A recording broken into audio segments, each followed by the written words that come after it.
ꯃꯌꯥꯝꯒꯤ ꯅꯨꯡꯉꯥꯏꯅꯕꯒꯤꯗꯃꯛ ꯂꯩꯖꯔꯤꯕ ꯃꯈꯜ ꯃꯊꯦꯜ ꯃꯅꯤꯄꯨꯔ ꯆꯦꯅꯦꯜꯅ ꯃꯌꯥꯝꯕꯨ ꯏꯀꯣꯛꯅꯣꯅ ꯈꯣꯏꯔꯝꯖꯔꯤ ꯉꯁꯤꯁꯨ ꯃꯌꯥꯝꯒꯤ ꯅꯨꯡꯉꯥꯏꯅꯕꯒꯤꯗꯃꯛ ꯑꯁꯦꯡꯕ ꯊꯣꯛꯈꯤꯕ ꯋꯥꯔꯤ ꯈꯔ ꯄꯨꯗꯨꯅ ꯂꯥꯛꯆꯔꯤ ꯋꯥꯔꯤꯁꯤꯡ ꯑꯁꯤ ꯃꯃꯥꯡꯗ ꯋꯥꯔꯤ ꯀꯌꯥ ꯊꯥꯕꯤꯔꯛꯈ꯭ꯔꯕ ꯃꯔꯨꯞ ꯖꯦꯂꯦꯛꯁꯅ ꯊꯥꯕꯤꯔꯛꯄ ꯋꯥꯔꯤꯁꯤꯡꯅꯤ ꯋꯥꯔꯤ ꯑꯁꯤ ꯀꯔꯤ ꯀꯝꯗꯧꯕꯒꯦ ꯍꯥꯏꯕꯗꯨ ꯃꯌꯥꯝ ꯄꯨꯟꯅ ꯇꯥꯃꯤꯟꯅꯔꯁꯤ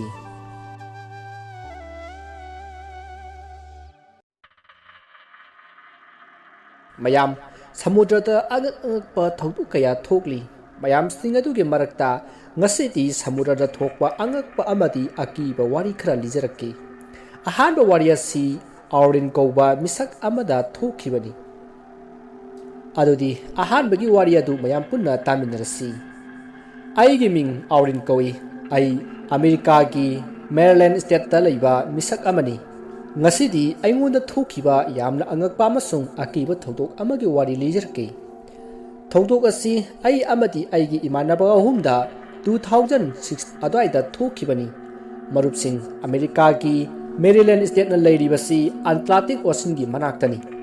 aina leiriba mafam adu Samudraga yamna naknaba mafam oibana aina achouba boat ama leiraga thami aigi achouba boat aduda sak ising thonganaba kitchen gi kama suyawi sana thaknaba dining room suyawi amasung phajana ningthina semlaba tumba pothananaba karigumba problem amatta leitraba kama su yauri aigi thabakki suti leiba matamda ai amadi aigi imanaba sing aduga loinaduna aigi boat aduda tongduna samudragi arapa mafam kayada chattuna yenglami amasung party kaya tawrami asumna 2006 adwaida ai amadi aikhoigi imanabana tawriba thabak adu numit humnugi suti phanglami maduda aikhoi marina plan ama tawrami madudi nongmagi numit ayuk nungthin numidang suppa ama samudra nakjet koina satuna numit tuma bot aduda leigani madudagi aikhoi marina nongmada changadaba chana thakana ba pot chaising yugi beer bottle numit adugi thakadaba sagadaba konanaba khara amasu boat aduda hapami masidagi aikhoi mari ahanba soti leiba numit aduda ayuki pung 10 tarakpa aduaida boat aduda tongduna aikhoi mari samudragi maikai tamna khongsalai marudagi aikhoi mari samudragi arapa mafam amada lakrami arudagi aikhoi marina boat adu khamduna aikhoina porakpa beer bottle sing adu puthoktuna thakpi chabi tawri party tawna yamna kanna nungairingaida karamba kanda numit takhibano khanghaudri numit tarbanina samudra adu maikai mari makta yengbada pummam mamami asomna haukhibana ahingi matam joksilleklami maruda aigi imanaba ahum maduna haireklami madudi samudragi amanung jongna sattuna samudragi atopa mafam khara jengnu si haina haireklami maruda aina samudragi amanung jongna satlaga karibu tawrudoino aikhoi yumsu handaba yaroi yum hanba thiengkhinabani haina yamna kanna haiki aina yum hanba thiengkhinabani hairabasu imanaba ahumdo yaramdi masdigi aina imanaba ahumna haibado yarami masdigi aina aigi pot ado samudragi amanu hanjanba mafam amada thaudoraklami aikhoi pumba samudragi hi khangpham hi thangpham arudagi yamna lapna samudragi manung hanjanba mafam amada jawraklami mafam arudagi maikai mari makta yengbada ising ipak ngakta ui aikhoina laklibasi achouba ising ipak amagi marabhumida lakpagum khalami thabal pharaba thajagi mangalda laptakna sandokliba samudragi ising ipak singdu yengbada pukning nungaiba phawrami masidagi aina aigi boat ado mafam arudagi samudragi amanung hanjanba mafam amada amuk asum thauduna laklami marudagi aina arapa samudragi mafam amada yamna ngakpa karino haifam khangdaba ama urami aina laptakna uribadu phajana sengna unabagi damakta manak tamna thaudraklami maruda aina urami madudi aikhoina tonglakpa boat adudagi meter ani muk lapna samudragi ising ipak adudagi maikhu wangwang kakhatlakpadu urami madu ubadagi aina aigi boat ado khamlami aina khalami madudi yamna sengba weather asida kadaidagi maikhu wena topa lechin karaklibano haina khalaklami minute mangamuk aikhoi pumba maikhu karakliba domda munna yenglaga lei maduda imanaba amana hairi madudi aikhoi pumba maikhu karakliba mafam asigi manungda changsinsi yamna adventure oidobo mali hairki maduda imanaba anidusu yarami maduda aina hairami madudi maikhu asi yengbada ihei hainadaba isada tu chungba phawi haina hairami maduda aigi marup ahum maduna haireklami madudi karigino nangna maikhu asi ubada ihei hainadaba tu chungba phawi kana taruk lisina kaino maikhu haibasidi maikhu ni kaino thauro bot asi maikhu asigi manung tamna changsinsi karigumba maikhu manung changba sida problem leiragana yumda halasi kaino aigi bot adu GPS amati navigation system yawi aduna lambi lamangna ba haibadudi oithoktabani masi khanna aina aigi bot ado maikhu kari mafam adugi manung tamna thojilleklami thabal pharaba thajigi mangalne jaibada ngali ngali tawriba samudragi isingi leimai amati wangwang karakliba maikhu anigi apunba sinari adu ubada isada aki tujangba pharuki adubu yogi nisagi maya kharadi isada yaubna yamna kiba habadudi oidi masdigi aina aigi bot adu yamna mayai oiba ispita maikhu wangwang kariba mafam adugi mayai oirapna thojilli masdigi aikhoina tongliba bot adugi maikai mari makta angoba maikhu oina tawpa leichinna pungkup kupsun badongna toroklami maikhu oina tawpa mafam adugi manung yauna hek thojin baga bot ado sap leptuna laikhre thauba ngangba amati bot adugi engine start tawba yakhidrei bot adu hek lepkhibaga bot ki ka manung da thalamba maising adusu loina mutkhre aikhoi mari aikhona tonglakpa bot aduga loina raduna maikhu oina tawpa leichin kasinba pummam mamba mafam amata panduna leirami aikhoi mayam bot adugi engine adu start tawunaba hanjin hanjin honarami adubu bot adugi engine adudi start how haiba suya yakhidrei adu orabasu aina engine adu start tawnapati leptana honarami arudagi minute kharamuk kanaraba matungta aikhoi mari makta angakpa akiba thodok ama thoki thodok adu aikhoina sidriba makai kawa ngamlaroi madudi aina bot ki engine adu yamna kanna start tawna ba honari ngai bot adugi na yata miyoi kaya amagi kappal laubagi khonjal kaya kaya taraklami makhol sing adu taru baduki aikhoi mayam kibana loiri masdigi aikhoina tongliba bot aduda miyoi kaya amana satpagi makhol kaya su taraklami tarokliba mawong adu aikhoi gi bot aduda miyoi kaya hangat handa chaktuna sanabagi mawong gumbani aikhoi marimak tarokliba pumbasi karino haina wakhal phumbungna khrei kiman khibana aigi imanaba ahum maduna aingonda laroklami madudi bot ki engine adu thunamak start tawro aduga mafam masidagi lapna yum yawna thauro haina laroklami maruda aina bot ki engine asi start how haiba suya yadrei masida ai kari taw haibano haira aigi marup sinda aina hairami masidagi aikhoi lakminaba marup amana aigi inakta laktuna bible gi line khara khojal launa paraklami angakpani marudagi bot ki engine ado start hodaklami masdagi aina ai bot ado mamai leithok lami adudagi aina bot adu aki tujungna thallaba mafam adudagi speed jangna thawraki masdagi aikhoi pumba bot ado tongduna yum tamna laklami thaudok asina aikhoi maribu akiba tujungba kaya phawhanki aigi oinadi numittugi ahing adu tumbari yamna akiba mang ama mangbagi mawongni haina khalli ahan bagi wariyasi matang asida loijari mathangi ani supa wariyasi muk mayam taminarasi mayam ani supa samudrada thokiba angakpa amasung akiba thodok amagi wariyama muk lijaraki thodok asi Indonesia da leiba misak amata thokiba thodokni thodok asi wari asibu share tawrakliba misak adugi mafamda thokiba thodokni adudi wari romda amuk lakjaraki mayam aigi ming bhanu kaujai ai Indonesia da leiba misak amani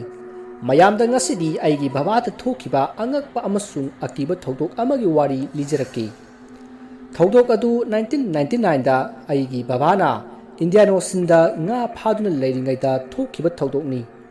marupsing Indonesia asi apik ba dip mayam amana punjil laga semba leibak amani aduga amana leibak asigi miyoi ayambati Samudrada phangba nga da mapan tangli aigi baba asi hana Samudrada chattuna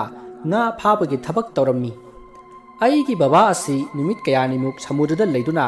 nga pharami aduga nga mayam ama pharaba matungda Samudradagi hithangphamda tana amuk kakhalai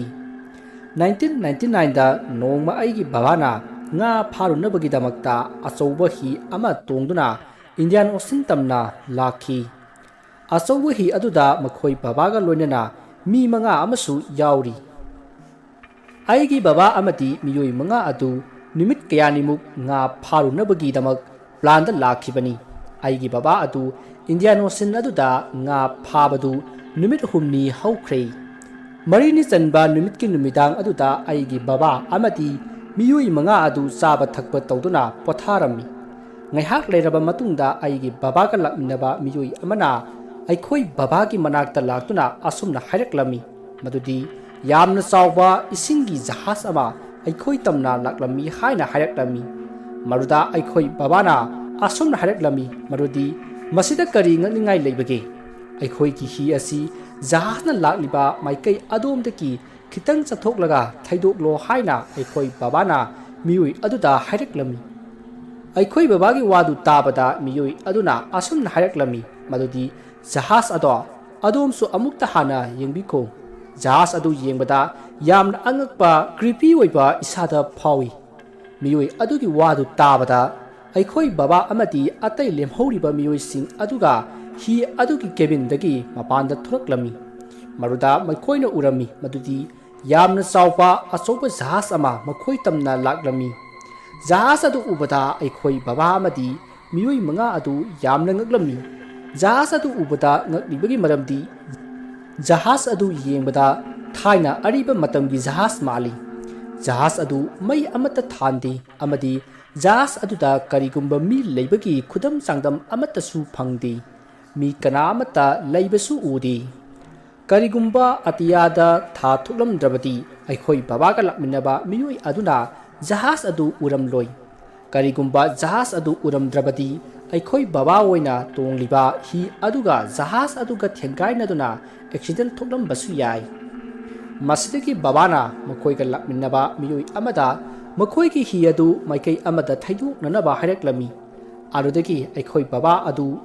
jahas adomda yengduna khonjel hauna laukhirami marudagi aikhoi babana laukhiribadu jahas adudagi karigumba pakhum amata pirakte arudagi jahas aduna aikhoi baba hoina tongliba hi adugi manak nakna lanthokirami maruda baba amadi miyoi manga aduna jahas ki khwai mathakta nupa ama lepaga makhoi romda jinglakpadu urami nupa adu ubada aikhoi babana lauduna nupa adu da sumna haiki oi kari wa awana problem leirabage leiragati aikhoi da hairo maduda nupa aduna karigumba pakhum amata pirakti masidagi baba amati miyoi manga adugi mitmang maktadagi jas mathakta lepamba nupa ado khanghaudana mangkhre madu urubadagi baba amati miyoi manga ado ngakpana loikhre marudai gi babana khanglaklami madudi makhoina thingariba jahas asi achamba jahas nati butki oiba jahas ni haiba khanglakhi masegi matungdagi aigi babana numit kayani muk nga pharba matung hithangphamda laktuna atai nga phaba miyoi singdasu thaudok asigi maramda wari kaya lirammi wari asi matang asida loijari marupsing ahom suba wari sidi Japan da phangba yamna khudong thiningai oiba saoi mi oina topa hingsaba amagi maramda haijarake Japan da phangba hingsaba asigi maming asi rukubi kawi hingsaba asi yengbada miyoi bagi sabanga yamna manarap tawi adubu hingsaba asigi mangak asi yamna sangi hingsaba asi miyoi kaya gi saklon lobang ngambada natana yamna haithoi singthoi ayamba matamda hingsaba asi taibang miyoi badagi yamna lapna lei adubu karigumba matamda hingsaba asina taibang miyoi babu awa ana kaya pigalli hingchaba asina taibang mibu hatpa ngami ayambadi hingchaba asi jungle lomdana ayamba phangi mayam ruku bi thingnakhibagi asengba thokiba thodok amagi wari lijaraki aina ngasi lijagadoriba wari asi Reddit the office 52 username oiba nupa amana Reddit wari asi thagalakhibani wari asibu thagalakliba nupa asina hairibasi wari asi asengba thokiba wari ni hairi thajaba amati thajadaba haibadudi miyamgi mafamda thamjari mayam wari lomda amuk laksarage mayamda ngasidi ai amadi aigi ipuda thokiba angakpa amasung yamna akiba thodok amagi maramda wari lijarake thodok asida ai amadi aigi puna ruku bi kaupa hingsaba asiga thingnakhi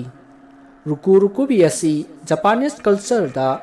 phangba yamna khudong thiningai oiba hingsaba amani hingsaba asi miyui kaya gi saklon lobota natana magi mangak asi mana sangningba makhai sanghanba ngami thodok asi sahi nipan muki mamangda thokiba thodokni adubu thodok asi ngasi su yamna sengna ningsingli aigi ipuna thodok asigi maramda atai kana amatada haidokanu haina aingonda haibirami thodok asina aibu jarang khoirang nahali pukningse potha handi kithi kirum pakhatpa tattana phawhalli thodok asigi akiba pakhatpa si aigi pukning wakhaldagi lapthokna lapna thamba pambana maram oiraga ngasidi aingonda thokiba thodok asigi wari asi mayamda share tawjari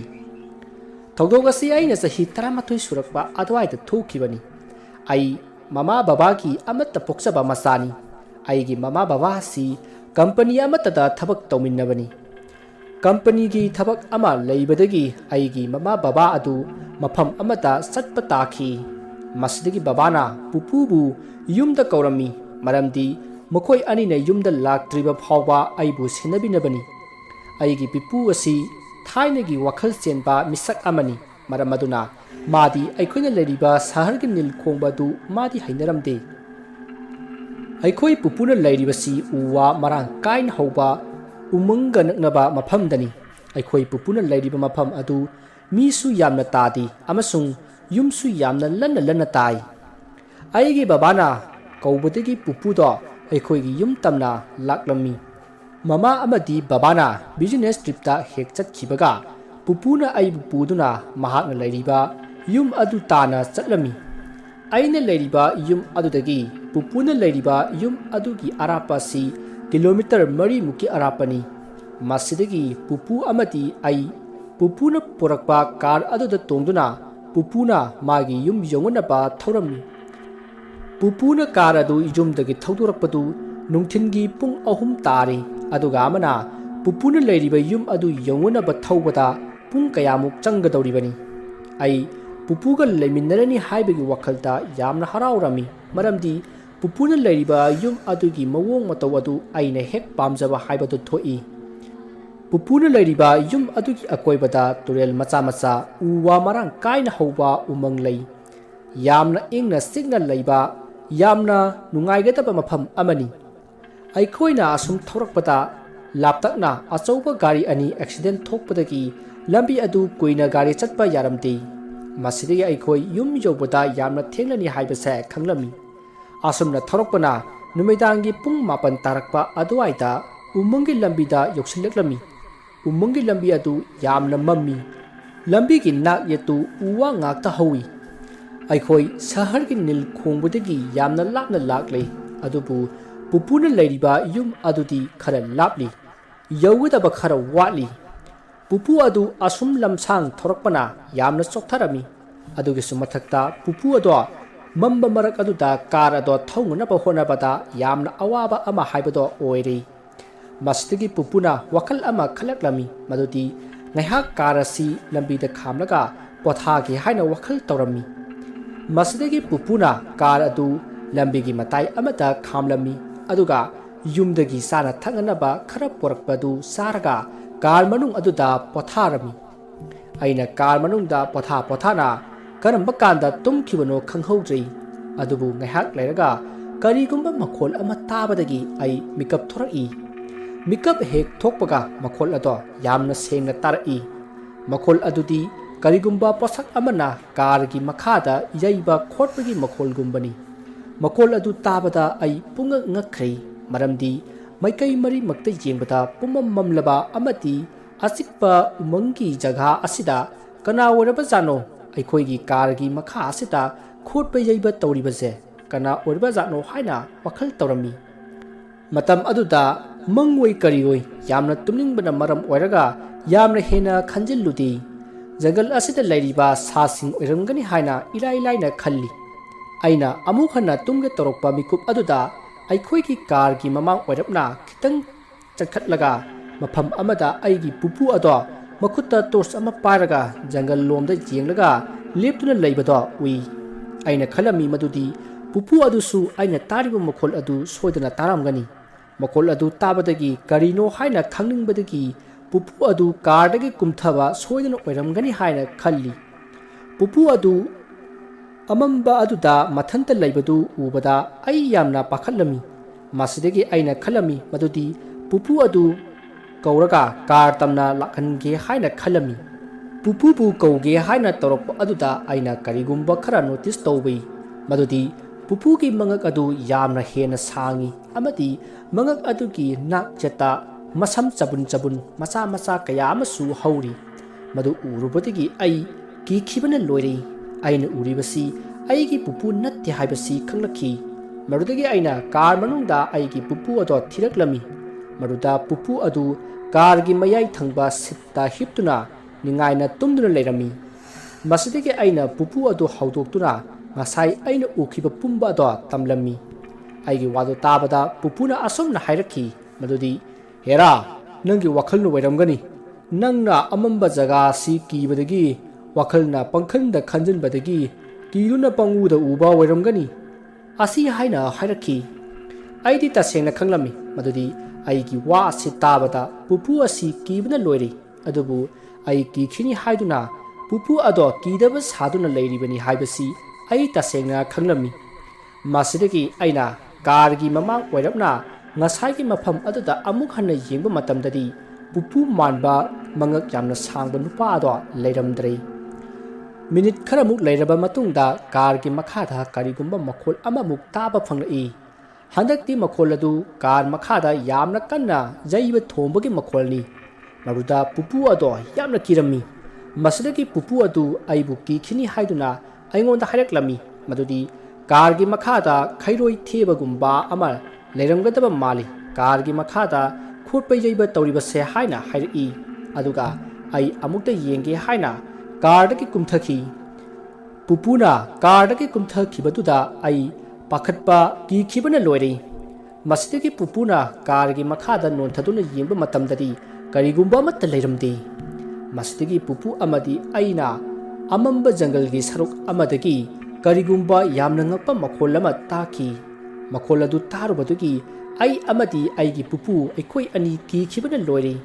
madudi jungle gi amamba saruk amadagi ai imagi isai sakpagi khonjal taraki tariba khonjal adu aigi imagi khonjal ga sap manai adubu pupu amadi aina tasengna khangi adudi aigi imasi mafam masida leite aigi imadi babaga lunena business trip chatpa oina atopa arapa sar amada satki aigi imagi isai sakpagi khonjal adu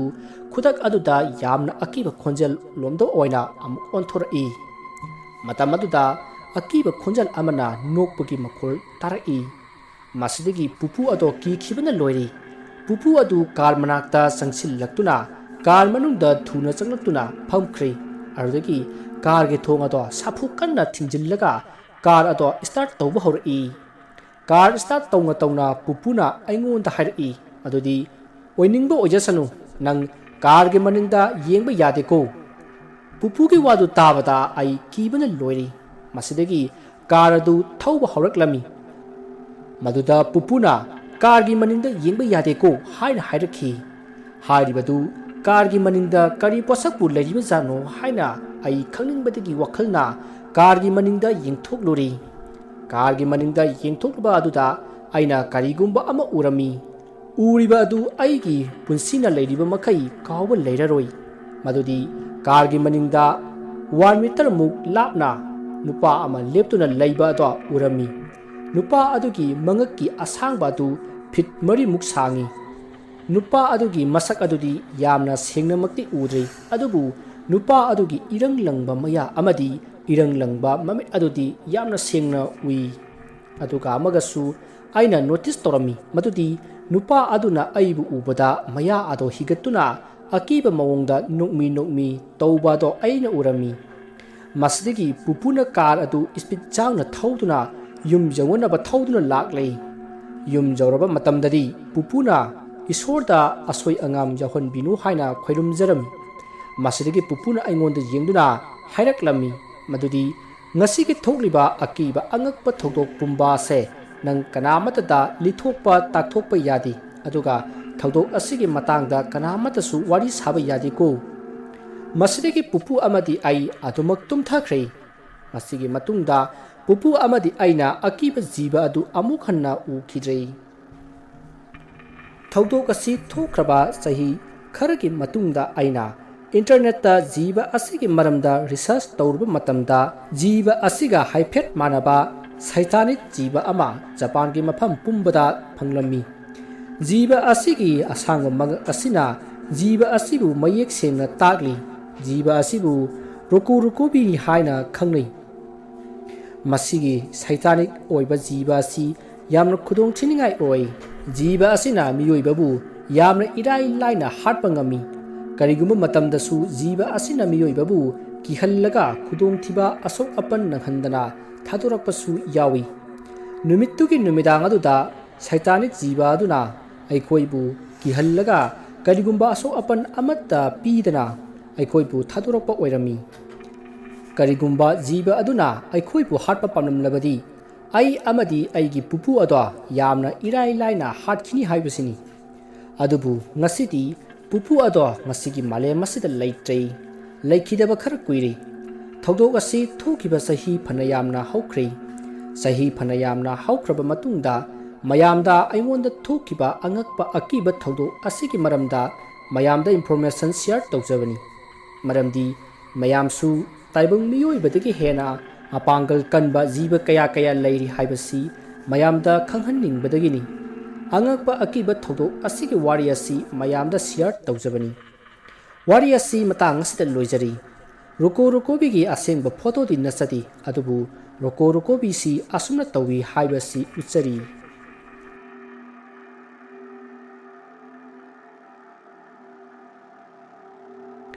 ꯃꯌꯥꯝ ꯃꯔꯤꯁꯨꯕ ꯋꯥꯔꯤ ꯑꯁꯤ ꯑꯃꯨꯛ ꯂꯤꯖꯔꯛꯂꯒꯦ꯫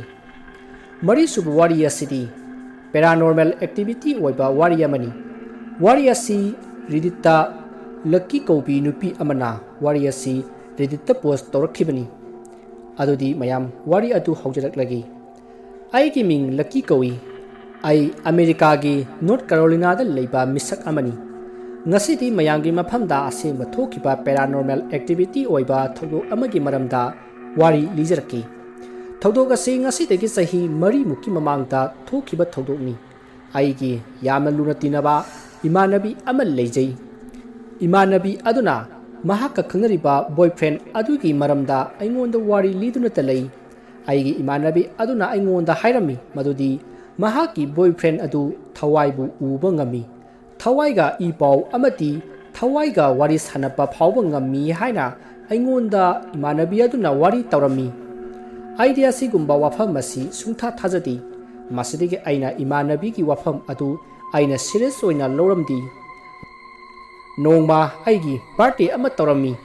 ꯑꯩꯒꯤ ꯕꯥꯔꯊꯗꯦꯒꯤ ꯅꯨꯃꯤꯠ ꯑꯗꯨꯗ ꯑꯩꯅ ꯑꯄꯤꯛꯄ party ꯑꯃ ꯁꯤꯜꯂꯝꯃꯤ꯫ ꯄꯥꯔꯇꯤ ꯑꯗꯨꯗ ꯑꯩꯅ ꯏꯃꯥꯟꯅꯕꯤ ꯑꯃꯗꯤ ꯃꯍꯥꯛꯀꯤ ꯕꯣꯏꯐ꯭ꯔꯦꯟ ꯑꯗꯨꯁꯨ ꯏꯟꯚꯥꯏꯠ ꯇꯧꯔꯝꯃꯤ꯫ ꯅꯨꯃꯤꯗꯥꯡꯒꯤ ꯕꯥꯔꯊꯗꯦ ꯄꯥꯔꯇꯤ ꯑꯗꯨꯗ ꯑꯩꯒꯤ ꯏꯃꯥꯟꯅꯕꯤ ꯑꯃꯗꯤ ꯃꯥꯒꯤ ꯕꯣꯏꯐ꯭ꯔꯦꯟ ꯑꯗꯣ ꯂꯥꯛꯂꯝꯃꯤ꯫ ꯃꯁꯤꯗꯒꯤ ꯑꯩꯈꯣꯏ ꯃꯌꯥꯝꯅ ꯕꯥꯔꯊꯗꯦ ꯏꯟꯖꯣꯏ ꯇꯧꯔꯤ, ꯆꯥꯕ ꯊꯛꯄ ꯇꯧꯔꯤ꯫ ꯑꯗꯨꯒ ꯑꯩ ꯑꯃꯗꯤ ꯑꯩꯒꯤ ꯏꯃꯥꯟꯅꯕꯤ ꯃꯥꯒꯤ ꯕꯣꯏꯐ꯭ꯔꯦꯟ ꯑꯩꯈꯣꯏ ꯑꯍꯨꯝ ꯄꯨꯟꯅ ꯐꯝꯃꯤꯟꯅꯗꯨꯅ ꯋꯥꯔꯤ ꯀꯌꯥ ꯁꯥꯟꯅꯔꯝꯃꯤ꯫ ꯋꯥꯔꯤ ꯁꯥꯟꯅꯅ ꯑꯩꯅ ꯐꯥꯒꯤ ꯑꯣꯏꯅ ꯏꯃꯥꯟꯅꯕꯤꯒꯤ ꯕꯣꯏꯐ꯭ꯔꯦꯟ ꯑꯗꯨꯗ ꯑꯁꯨꯝꯅ ꯍꯪꯂꯨꯏ, ꯁꯣꯝꯗꯤ ꯏꯃꯥꯟꯅꯕꯤꯅ ꯍꯥꯏꯕꯗ ꯊꯋꯥꯏꯒ ꯋꯥꯔꯤ ꯁꯥꯟꯅꯕ, ꯏ ꯄꯥꯎ ꯐꯥꯎꯅꯕ ꯉꯝꯃꯤ ꯍꯥꯏꯅ ꯍꯥꯏ꯫ ꯁꯤꯕꯨ ꯑꯆꯨꯝꯕ꯭ꯔꯥ ꯍꯥꯏꯅ ꯐꯥꯒꯤ ꯑꯣꯏꯅ ꯀꯔꯤ ꯑꯣꯏꯅ ꯑꯁꯨꯝꯅ ꯍꯪꯂꯨꯏ꯫ Maduda imanabiki boyfriend aduna serious oina pakum piraki. Ai ngami. Thawai gu wari sanaba I pau phaunaba thawai bu uba loina ngami haina pakum piraki. Adubu sumnagi miyoi badawna wari sanaba adugumna sanaroi aigi koki mind ga thawai ga sanaraga wari sanagadoribani. Aidi paranormal activity asida aidi sungtha thajadi aduna aigi imanabigi boyfriend gi wadu tarubada nukningba phawraktuna noklure. Aina nokna asumna imanabigi boyfriend aduda asumna hanglui madudi amukta hayu aina leiriba yumsida thawai leibra leitabra haibadu yingbiu haina mangonda haiki. Aidi phagi oina sum hanglubani maduda imanabigi boyfriend adu yamna serious oina imanabigi boyfriend ado magi mami adu usinkhre aduga nihak leiraba matungda imanabigi boyfriend aduna asumna hairaki madudi yumsida thawai ama lei thawai ado aina uba phangi hawjik thawai ado noigi kitchen room da leiri thawai ado phattaba thawai natti aphaba thawai amani noigi imung manungi miyoi singbu khudong thiba kayadagi kallibani. Wari singasi haina imanabigi boyfriend ado mamit usillaga ngahak tuminna leiraba matung amukka wa ngang bahori. Thawai asi noigi imung manungi miyoi amagi thawai ni. Thawai asina magi maramdasu aingonda hairi. Asumna aigi imanabigi boyfriend aduna aingonda wa khara hairaki wado tarubada ai ngakpana loikhre marudi ngahak tumina leiraba matungda imanabigi boyfriend aduna asumna hairaki. Thawai asi atai kanagi natti nangi nanau nupagi thawai ni hairaki. Nangi nanau nupa hek pokpa mikupta laikhidraba nangi nanau nupagi thawai ni hairaki. Wadu tabada ai ngakpana loire maramdi imanabigi boyfriend hairibadu achumba ngaktani adubu khanaba yaba wafam ama oiribadi aigi inau nupagi maramda aigi imanabi phawbuna inau nupagi oiba maramda wari ama phawba sadri lidri tamkhidri aduga matau karamna imanabigi boyfriend asina inau nupagi oiba wari mayamasi matau karamna khanglibano haibasini. Masiki matung imanabigi boyfriend adu mamit pangthurai aduga asumna hairi nangi nanau nupadu nangbu yamna nuksi matam chupada nangi nanakta lengdana lei nangi nanau nupana asumna ingonda hairaki madudi nangi mamana nangi nanau nupagi maming jek kauge haina khanki haina hairaki. Hairakliba wafam aina tariba pumbasi angakpana pik thallaba wafam ngaktani aidi khallubada wakhalna phumbangnakhre madudi karamna oithokpa yaroidaba mayamasi karamna oithoklibano haina wakhal ngahak khalli adubu haujikti ai tasengna khangle madudi aigi imanabigi boyfriend ado tasengnamak thawaibu uba wari sanaba I pau phaunaba ngammi haibasi tasengna khanglakhi. Numit arudagi ai mikup khuding inau nupabu ningsingduna leiri siraba matung phawbada aigi inau nupado aibu ngak seli khanbada ai ithanta kapsai. Wari asi matang asida loijari aduga mayam wari asi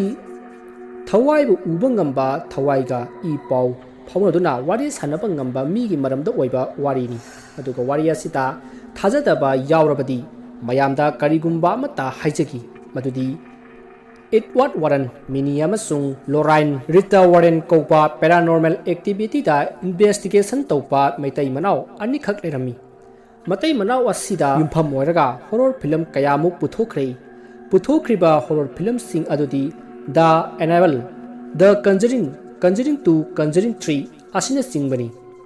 Masida adumak khangbiram lagani mayamna ngasigi sensor asidasu thawaibu uba ngamba I pau phaunaduna wari sanapang ngamba miyoi kayamarum ama leiri haibasi mayamna wafam asida adumak khangbiram lagani. Mayamda Samudrada thokiba karino haina explain tauba ngamdaba angakpa akiba sound jawba video amakhak pujarakli. Video asi akiba angakpa yamna popular oiba sound amakhakni mamingna The Bloop haina tholi. Miyoi ayambanadi sound asi tabiram labasu yari adubu real time record region adudi nakhoi pumba taram khiroi haina khanjai. Sound adu ahan bata khibasi 1997 dani ꯃꯁꯤꯕꯨ record ꯇꯧꯈꯤꯕꯒꯤ ꯃꯑꯣꯡ ꯑꯁꯤ ꯍꯥꯏꯗ꯭ꯔꯣꯐꯣꯟ ꯑꯁꯤ ꯁꯤꯖꯤꯟꯅꯗꯨꯅ Pacific ꯑꯣꯁꯤꯟꯗ record ꯇꯧꯈꯤꯕꯅꯤ sound ꯑꯗꯨꯗꯤ ꯌꯥꯝꯅ ꯍꯧꯅ ꯂꯥꯛꯏ ꯁꯥꯎꯟ ꯑꯗꯨ 3000 ꯃꯥꯏꯜ ꯂꯥꯞꯅ ꯄꯦꯁꯤꯐꯤꯛ ꯑꯣꯁꯤꯟꯗꯒꯤ ꯂꯥꯛꯂꯕꯁꯨ ꯁꯥꯎꯟ ꯑꯗꯣ ꯌꯥꯝꯅ ꯍꯧꯕꯅ ꯃꯔꯝ ꯑꯣꯏꯔꯒ ꯑꯗꯨꯃꯛ ꯔꯦꯀꯣꯔꯗ ꯇꯧꯍꯧꯕ ꯉꯝꯍꯧꯈꯤ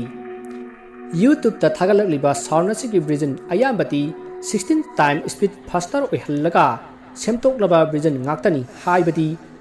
ꯂꯤꯁꯅꯔꯁꯤꯡꯅ ꯇꯥꯕꯗ ꯅꯨꯡꯉꯥꯏꯅꯕꯅꯤ ꯍꯥꯏꯗꯨꯅ ꯁꯦꯝꯗꯣꯛꯂꯕ ꯉꯥꯛꯇꯅꯤ ꯑꯗꯨꯕꯨ ꯑꯣꯔꯤꯖꯤꯅꯦꯜ ꯚꯔꯖꯟ ꯑꯗꯨꯗꯤ ꯇꯥꯕꯗ ꯌꯥꯝꯅ ꯃꯥꯏꯁꯇꯤꯔꯤꯌꯁ ꯑꯣꯏ ꯁꯥꯎꯟ ꯑꯗꯨ ꯔꯦꯀꯣꯔꯗ ꯇꯧꯔꯒ ꯅꯨꯃꯤꯠ ꯅꯤꯅꯤ ꯂꯩꯔꯕ ꯃꯇꯨꯡꯗ USAꯒꯤ ꯅꯦꯁꯅꯦꯜ ꯑꯣꯁꯤꯟ ꯑꯃꯁꯨꯡ ꯑꯦꯠꯃꯣꯁꯐꯤꯌꯔ ꯑꯦꯗꯃꯤꯅꯤꯁꯇ꯭ꯔꯦꯁꯟꯅ ꯔꯦꯀꯣꯔꯗ ꯇꯧꯔꯤꯕ ꯁꯥꯎꯟ ꯑꯁꯤꯕꯨ ꯄꯤꯟꯄꯣꯏꯟꯠ ꯇꯧꯈꯤ ꯑꯦꯗꯃꯤꯅꯤꯁꯇ꯭ꯔꯦꯁꯟ ꯑꯁꯤꯅ ꯂꯩꯔꯤꯕꯁꯤꯅ ꯁꯥꯎꯊ ꯑꯃꯦꯔꯤꯀꯥꯒꯤ ꯀꯣꯁꯇꯒꯤ 650 ꯃꯥꯏꯜ ꯂꯥꯞꯄ ꯃꯐꯝ ꯑꯃꯗ ꯂꯩ ꯑꯦꯗꯃꯤꯅꯤꯁꯇ꯭ꯔꯦꯁꯟ ꯑꯁꯤꯅ ꯂꯩꯔꯤꯕ ꯃꯐꯝ ꯑꯗꯨ ꯄꯦꯁꯤꯐꯤꯛ ꯑꯣꯁꯤꯟꯒꯤ ꯔꯤꯃꯣꯠ ꯀꯣꯔꯅꯔ ꯑꯃ ꯑꯣꯏꯔꯤꯕꯅꯤ ꯑꯗꯨꯕꯨ ꯁꯥꯎꯟ ꯑꯁꯤꯒꯤ ꯃꯔꯝꯗ ꯃꯌꯥꯝꯅ ꯊꯥꯖꯅꯔꯤꯕ ꯃꯈꯣꯏꯒꯤ ꯃꯄꯥ ꯃꯄꯨꯅ ꯂꯤꯕꯤꯔꯝꯕ ꯐꯨꯡꯒꯥ ꯋꯥꯔꯤ ꯑꯃ ꯂꯩ ꯐꯨꯡꯒꯥ ꯋꯥꯔꯤ ꯑꯗꯨꯗ ꯂꯦꯖꯦꯟꯗꯔꯤ ꯑꯣꯏꯕ ꯀ꯭ꯔꯦꯆꯔ ꯑꯃꯈꯛ ꯌꯥꯎꯔꯤ ꯐꯨꯡꯒꯥ ꯋꯥꯔꯤ ꯑꯗꯨ ꯑꯃꯨꯛ ꯅꯧꯅ HP ꯂꯣꯚꯀ꯭ꯔꯦꯐ ꯀꯧꯕ ꯔꯥꯏꯇꯔ ꯑꯃꯅ ꯅꯧꯅ ꯏꯊꯣꯛꯈꯤ ꯃꯤꯑꯣꯏ ꯈꯔ ꯑꯃꯅꯗꯤ ꯁꯥꯎꯟ ꯑꯗꯣ ꯑꯥꯏꯁ ꯀ꯭ꯋꯤꯛꯀꯤ ꯃꯈꯣꯜꯅꯤ ꯍꯥꯏꯔꯤ ꯑꯗꯨꯕꯨ ꯆꯞ ꯆꯥꯕ ꯏꯚꯤꯗꯦꯟꯁ ꯂꯩꯇꯕꯅꯤꯅ ꯋꯥꯐꯝ ꯑꯗꯨ ꯑꯆꯨꯝꯕꯅꯤ ꯍꯥꯏꯅ ꯂꯥꯎꯊꯣꯛꯈꯤꯗ꯭ꯔꯦ ꯑꯗꯣꯝ ꯃꯈꯣꯜ ꯑꯁꯤ ꯀꯔꯤꯒꯤ ꯑꯣꯏꯔꯝꯒꯅꯤ ꯍꯥꯏꯅ ꯈꯟꯕꯤꯕꯒꯦ ꯃꯤꯑꯣꯏ ꯈꯔ ꯑꯃꯅꯗꯤ ꯁꯥꯎꯟ ꯑꯁꯤ ꯕ꯭ꯂꯨ ꯋꯦꯜꯒꯤ ꯑꯣꯏꯔꯝꯒꯅꯤ ꯍꯥꯏꯅ ꯍꯥꯏꯔꯤ ꯑꯗꯨꯕꯨ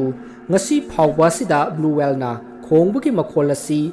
3000 ꯃꯥꯏꯜ ꯐꯥꯎꯕ ꯂꯥꯞꯅ ꯇꯥꯍꯟꯕ ꯉꯝꯕ ꯕ꯭ꯂꯨ ꯋꯦꯜ ꯑꯃ ꯐꯥꯎꯕ ꯂꯩꯇ꯭ꯔꯤ ꯑꯁꯤꯒꯨꯝꯕ ꯕ꯭ꯂꯨ ꯋꯦꯜ ꯂꯩꯕꯒꯤ ꯍꯤꯁꯇ꯭ꯔꯤꯗ ꯔꯦꯀꯣꯔꯗ ꯑꯃ ꯐꯥꯎꯕ ꯇꯧꯈꯤꯗ꯭ꯔꯤ ꯂꯩꯔꯝꯒꯅꯤ ꯍꯥꯏꯕ ꯊꯥꯖꯗꯦ ꯂꯩꯁꯨ ꯂꯩꯔꯝꯂꯣꯏ ꯃꯤꯑꯣꯏ ꯈꯔ ꯑꯃꯅꯗꯤ ꯁꯥꯎꯟ ꯑꯁꯦ ꯋꯦꯜ ꯍꯥꯏꯕ꯭ꯔꯤꯗꯀꯨꯝꯕ ꯅꯠꯇ꯭ꯔꯒ ꯗꯤꯁꯀꯣꯚꯔ ꯇꯧꯗ꯭ꯔꯤꯕ ꯑꯟꯀꯣꯟꯁꯤ ꯀ꯭ꯔꯦꯆꯔꯒꯤ ꯑꯣꯏꯔꯝꯕ ꯌꯥꯏ ꯍꯥꯏꯕꯁꯤꯅꯤ ꯑꯗꯨꯅ ꯉꯁꯤ ꯐꯥꯎꯕ ꯀꯅꯥꯃꯠꯇꯅ ꯑꯦꯛꯁꯄ꯭ꯂꯦꯟ ꯇꯧꯕ ꯉꯝꯗꯅ ꯉꯁꯤ ꯐꯥꯎꯕ ꯃꯥꯏꯁꯇ꯭ꯔꯤ ꯑꯣꯏꯗꯨꯅ ꯂꯩꯔꯤ ꯕ꯭ꯂꯨꯞ ꯍꯥꯏꯔꯤꯕ ꯁꯥꯎꯟ ꯑꯁꯤ ꯃꯌꯥꯝ ꯁꯥꯎꯟ ꯑꯗꯣ ꯇꯥꯃꯤꯟꯅꯁꯤ